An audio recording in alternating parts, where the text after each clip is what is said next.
Even when you feel low, you can still go. Even when you feel slow, you can still go. Even when there's no hope, you can still go. I never answer to no, man, I still go.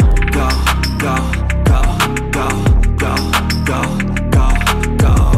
Hello guys! It's me again, Krong TV, at sa video ito pag-uusapan natin ang mga nakakapanabik na pangyayari patungkol sa ating paboritong manga at anime series na One Piece. Sa paglalakbay ni Monkey D. Luffy patungo sa kanyang pangarap na maging Pirate King, ang mga tagahanga ay patuloy na nag-isip tungkol sa hinaharap ng kanyang karakter.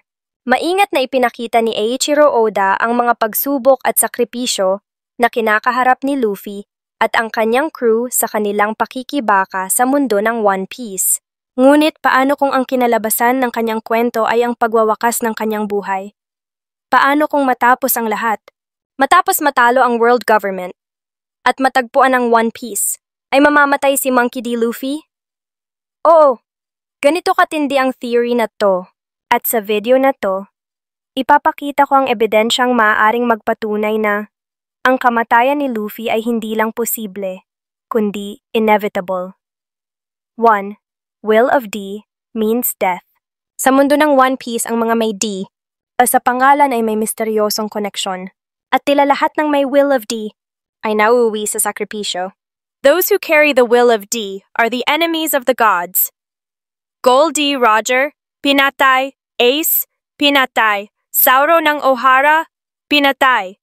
At lahat sila may D sa pangalan. Ang Will of D ay tila sumpa o kapalaran ng isang tagapagdala ng liwanag.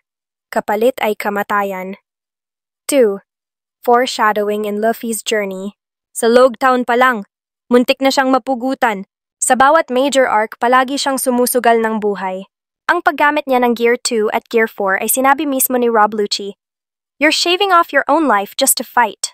Clue: Luffy is literally trading his life for freedom. Gear 5 might be the final push. 3. The Sun God and Joy Boy Legacy. Sa Wano ipinahayag ng mundo, si Luffy ang Joy Boy, ang tagapagmana ng kasaysayan, ang Diyos ng kalayaan. Pero ano ba ang kapalaran ng isang God, Diyos ng pag-asa, na handang mamatay para sa kalayaan ng lahat? 4. Roger Parallels, si Goldie. Roger natagpuan ng One Piece pero hindi siya nag-revolution, hindi siya lumaban. Bakit? Theory clue, dahil hindi pa handa ang mundo. Kaya iniwan niya ang laban sa susunod na henerasyon. At ngayon, si Luffy na yun. Luffy is not just the next Pirate King. Siya ang magiging huling martyr ng bagong panahon. 5. The Final Sacrifice. Paano kung ang huling misyon ni Luffy ay sirain ang Red Line para pagsamahin ang mundo at likhain ang All Blue na pangarap ni Sanji?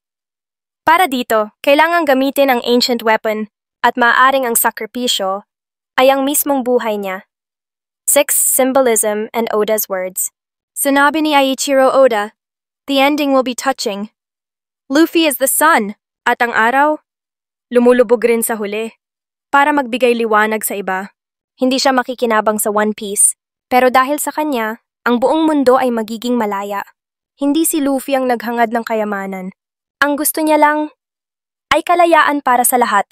At kung sa huli, ang halaga ng kalayaan ay ang sarili niyang buhay, handa siyang ibigay ito ng buong ngiti. Naniniwala ka ba na mamamatay si Luffy sa dulo ng One Piece? O magkakaroon siya ng masayang ending kasama ang crew niya? I-comment mo ang theory mo sa baba. At huwag kalimutang i-like, i-subscribe at i-share para sa mas marami pang epic One Piece theories.